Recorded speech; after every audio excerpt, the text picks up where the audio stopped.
งานไหวใจเฮางานดีงานมันคงเนาะมีทั้งงานแม่บ้านพี่เลี้ยงน้องดูแลผู้สูงอายุทุกคนสามารถเข้ามากรอกไปสมัครได้เด้อมื้อนี้มีเข้ามาอยู่7งานเนาะจะมาแจ้งงานอีกเด้องานที่1ก็ต้องการแม่บ้านพี่เลี้ยงน้องเงินเดือน 13,000 ถึง 15,000 มองเฮ็ดงานนี่แม่นอยู่นนทบุรี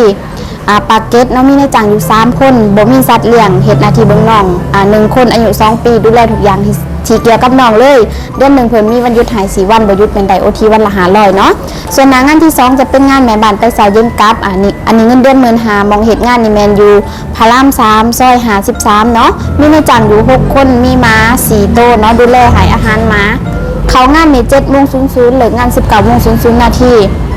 มีวันหยุดหาย4วันเนาะกรณีบ่หยุดก็จะได้เป็น OT ส่วนงานที่3จะเป็นงานแม่บ้านทั่วไปอันนี้เงินเดือนเริ่มต้นอยู่ที่ 12,000 บาทหน้างานนี่แม่นอยู่ชลบุรีมีนายจ้างอยู่5คนบ่มีสัตว์เลี้ยงเนาะขอคนที่ไปอยู่ชลบุรีกับนายจ้างได้เด้อส่วนงานที่4จะเป็นงานแม่บ้านพี่เลี้ยงน้องเงินเดือน 13,000 ถึง 15,000 มองเฮ็ดงานนี่แม่นอยู่พระราม2หรือว่าอยู่เทียนทะเลมีนายจ้างอยู่4คนเนาะบ่มีสัตว์เลี้ยงเฮ็ดหน้าที่เบิ่งน้อง1คนอายุ3 ปีเนาะสอนการบ้านน้องดูแลทุกอย่างที่เกี่ยวกับน้องเนาะอาจจะขอคนที่อ่านเขียนภาษาไทยได้เนาะส่วนงานที่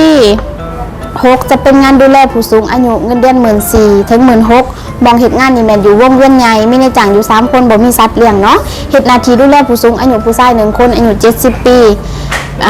พยุงเวลาเดินเนาะแล้วก็เปลี่ยนแพมเพิร์สป้อนข้าวอาบน้ำให้ดูแลทุกอย่างที่เกี่ยวกับผู้สูงอายุเนาะมีที่พักให้ฟรีอยู่กินกับนายจ้างเลยเนาะ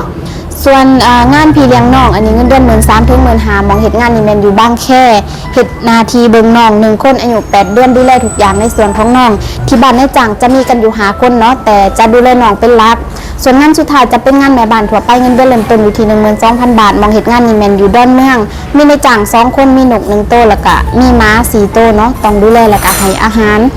หน้าที่หลักก็คือทำความสะอาดบ้านทั่วไปซักผ้ารีดผ้า